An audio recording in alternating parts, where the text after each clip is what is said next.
சாரதி லா ஸ்டடீஸில் நம்ம part C கொஸ்டினை பற்றி பார்த்துட்டு வரோம். அட்மினிஸ்ட்ரேட்டிவ் லாவில் பார்ட் சியில் அரெஸ்ட் என்ற கான்செப்டை பற்றி பார்க்குறோம். ஸோ ஒன் பை ஒன்னாக நம்ம பார்த்துட்டு வரோம். இதுக்கு முந்தின பற்றின ஒரு வீடியோ ஒன்று போட்டிருக்கோம், அதையும் பார்த்துருங்க. இப்போ அரெஸ்ட்ன்ற கான்செப்ட் என்ன சொல்ல வருதுன்னு பார்த்தீங்கன்னா, ஒய் பார்த்தீங்கன்னா தேசிய பாதுகாப்பு சட்டத்தின் கீழே காவல்துறையால் கைது செய்யப்பட்டு சிறையில் அடைக்கப்பட்டார். ஒய் என்ற ஒரு நபரை பார்த்தீங்கன்னா காவல்துறை தேசிய பாதுகாப்பு சட்டத்தின் கீழே கைது செய்கிறாங்க. இந்த இடத்துல ஒரு விஷயத்தை நீங்கள் நோட் பண்ண வேண்டியது இருக்கும். பிறகு பார்த்தீங்கன்னா ஒய் கைது செய்யப்பட்ட விவகாரம் வழங்கப்படவில்லை அப்படின்ற ஒரு கான்செப்டையும் சொல்லிட்டாங்க. ஒய்க்கு பார்த்தீங்கன்னா தேவையான கிரவுண்ட்ஸை சொல்லலை. இந்த ஒரு விவகாரத்துக்கு தான் உங்களை நான் கைது செஞ்சுருக்கிறேன்ற ஒரு கான்செப்டை ஒய்க்கும் சொல்லலை, ஒய்யுடைய ஃபேமிலிக்கும் சொல்லலை, அவருடைய நண்பர்களுக்கும் சொல்லலை. ஸோ யாருக்குமே இந்த இடத்துல எதுவுமே சொல்லலை. அதனால் அந்த ஒரு விவகாரத்தையும் உங்களுடைய மனதில் நீங்கள் வச்சுக்கணும். ஒய்க்கு தேவையான அறிவுரையை வழங்குங்க. நீங்கள் தான் பற்றி அட்வொகேட்டாக இருக்கிறீங்க. ஸோ நீங்கள் அவருக்கு அட்வைஸ் பண்ணி தான் ஆகணும். அதுதான் part C கொஸ்டினுடைய beauty, right?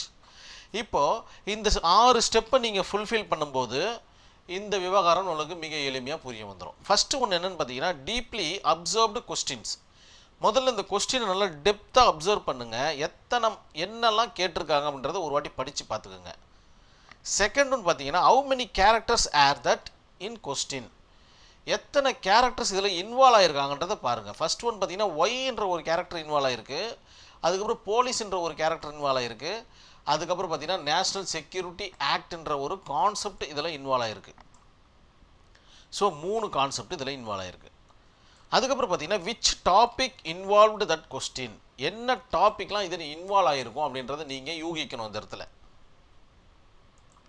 First one பார்த்தீங்கன்னா அரெஸ்ட்ன்ற ஒரு கான்செப்ட் இன்வால்வ் ஆகிருக்கு, சிஆர்பிசியில் வரக்கூடியது. அதுக்கப்புறம் பார்த்தீங்கன்னா நேஷ்னல் செக்யூரிட்டி ஆக்ட்ன்ற ஒரு concept, national security act in 1980 அப்படின்ற ஒரு ஆக்டும் இன்வால்வ் ஆகிருக்கு.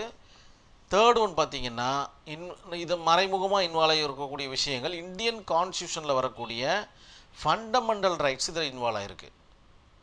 அதுக்கப்புறம் பார்த்தீங்கன்னா அதே இந்தியன் கான்ஸ்டியூஷனில் வரக்கூடிய writ of habeas corpus involve ஆகிருக்கு. அதுக்கப்புறம் பார்த்தீங்கன்னா ஆர்டிஐ கான்செப்டும் இதில் இன்வால்வ் ஆகிருக்கு. ஆர்டிஐயும் நீங்கள் போட்டு பார்க்கலாம். ஸோ உங்களுடைய எண்ண ஓட்டத்தில் எத்தனை டாபிக்ஸ் இதில் இன்வால்வ் ஆகிருக்குன்றது உங்களுக்கு ஒரு ஜென்ரலாக ஒரு ஐடியா கிடச்சிருக்கும், ரைட்? அதுக்கப்புறம் பார்த்தீங்கன்னா இஷ்யூ அண்ட் ரூல் அப்படின்ற கான்செப்டில் பார்த்தீங்கன்னா இஷ்யூனா ஒன்றுமே கிடையாதுங்க.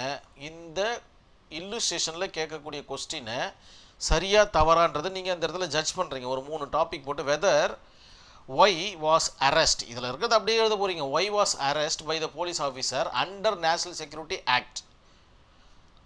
என்ன பண்ணுறீங்க? கரெக்டாக இல்லைன்னா கரெக்ட் இல்லையான்ற மாதிரி ஒரு கொஸ்டினை கேட்குறீங்க. கரெக்ட்னா கரெக்டுன்னு போடுங்க, இல்லைனா இல்லைன்னு போடுங்க, ஒன்றும் தப்பு ஒன்றும் கிடையாது. ஏன்னா இது இல்லுஸ்ட்ரேஷன் பேஸ்டு கொஸ்டின், உங்களுடைய விருப்பமான ஒரு கொஸ்டின். இது உங்களுடைய விருப்பப்படி எழுதலாம்.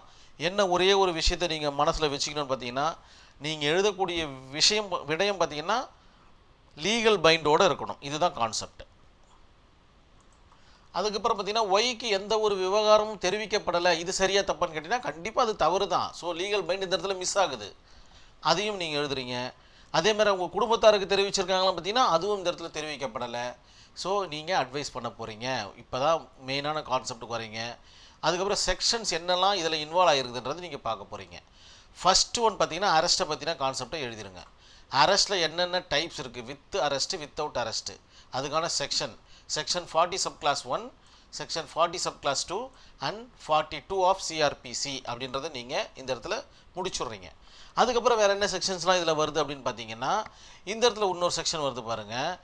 Arrest person not to be detained more than 24 hours, 24 மணி நேரத்திற்கு பிறகு ஒரு அரெஸ்ட் பண்ணப்பட்ட பர்சனை போலீஸ் ஸ்டேஷனில் வச்சுருக்கக்கூடாது அப்படின்ற கான்செப்ட் தான் யார் சொல்கிறது? அண்டர் செக்ஷன் 57 ஆஃப் சிஆர்பிசி மிக மிக தெளிவாக சொல்லுது.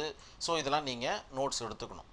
2 கான்செப்ட், அரெஸ்ட்டை பற்றி பார்த்தாச்சு, அதுக்கப்புறம் இன்னும் ஒரு செக்ஷனை பற்றி பார்த்தாச்சு. இன்னும் வேறு யார் இன்வால்வ் ஆகியிருக்காங்க? கொஸ்டின்லேயே ஒருத்தர் இன்வால்வ் ஆகியிருக்காரு.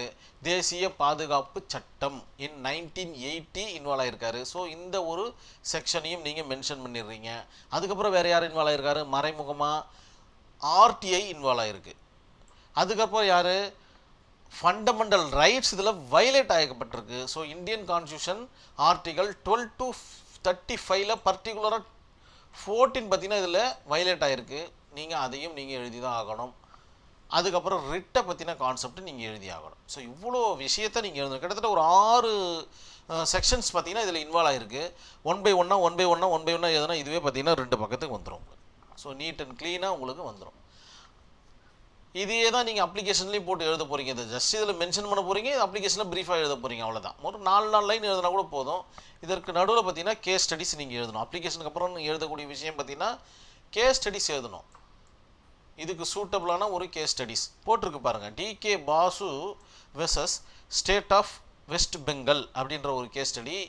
ஆல் இண்டியா ரெக்கார்டு 1997 நடந்து முடிஞ்ச கேஸு 610 அப்படின்ற பக்கத்தில் இருக்குது. இந்த கேஸ் ஸ்டடி பற்றின விவரம் ஃபுல்லாக தெரியணும்னா சாரதி லா ஸ்டடீஸில் இருக்கிற சிஆர்பிசி அண்டரில் வரக்கூடிய அரெஸ்ட்ன்ற ஒரு டாப்பிக்கை பார்த்தீங்கன்னா இந்த கேஸ் ஸ்டடிக்கு உண்டான ஃபுல் கான்செப்ட் உங்களுக்கு தெரிய வந்துடும். இது முழுக்க முழுக்க அரெஸ்ட் பற்றின விஷயத்தை பேசியிருக்கோம். ரொம்ப ரொம்ப முக்கியமான ஒரு கேஸ் ஸ்டடி. இதெல்லாம் கண்டிப்பாக நினைவில் வச்சு தான் ஆகணும். அதுக்கப்புறம் பார்த்தீங்கன்னா Joginder Kumar versus state of UP. So இதையும் நீங்கள் நினைவில் வச்சுக்கணும். இவ்வளோ விவகாரங்களை நினைவில் வச்சதுக்கப்புறமா தான் உங்களுடைய கான்செப்டுக்கு உள்ளே என்ட்ரி ஆகுறீங்க. அவர் பாயிண்ட் ஆஃப் வியூ என்ன வேணாலும் எழுதலாம், லீகல் பைண்டோட என்ன வேணாலும் எழுதலாம். ஆனால் லீகலை தாண்டி போகக்கூடாது, போயிட்டால் தப்பாகிடுது. ஸோ அரெஸ்ட்டை பற்றி நீங்கள் எழுதுறீங்க. ஒய்க்கு இப்போ முக்கியமான விஷயம் பார்த்தீங்கன்னா அரெஸ்ட் செய்யப்பட்ட நபர் யாருன்னு பார்த்தீங்கன்னா இதற்கு முன்னாடி இருக்கிற குற்றவாளி. ஏன்னா இந்த இடத்துல தெளிவாக சொல்லியிருக்கு பாருங்கள்.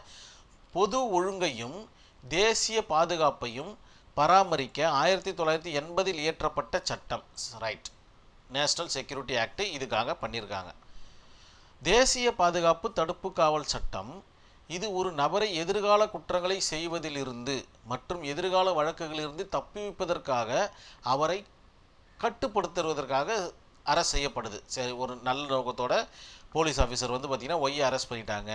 ஆனால் இந்த ஒரு விவகாரத்துக்கு தான் அரெஸ்ட் பண்ணணும்னு கண்டிப்பாக அவருக்கு சொல்லலை. ஸோ ஃபண்டமெண்டல் ரைட்ஸ் இந்த இடத்துல வயலேட் ஆகுது.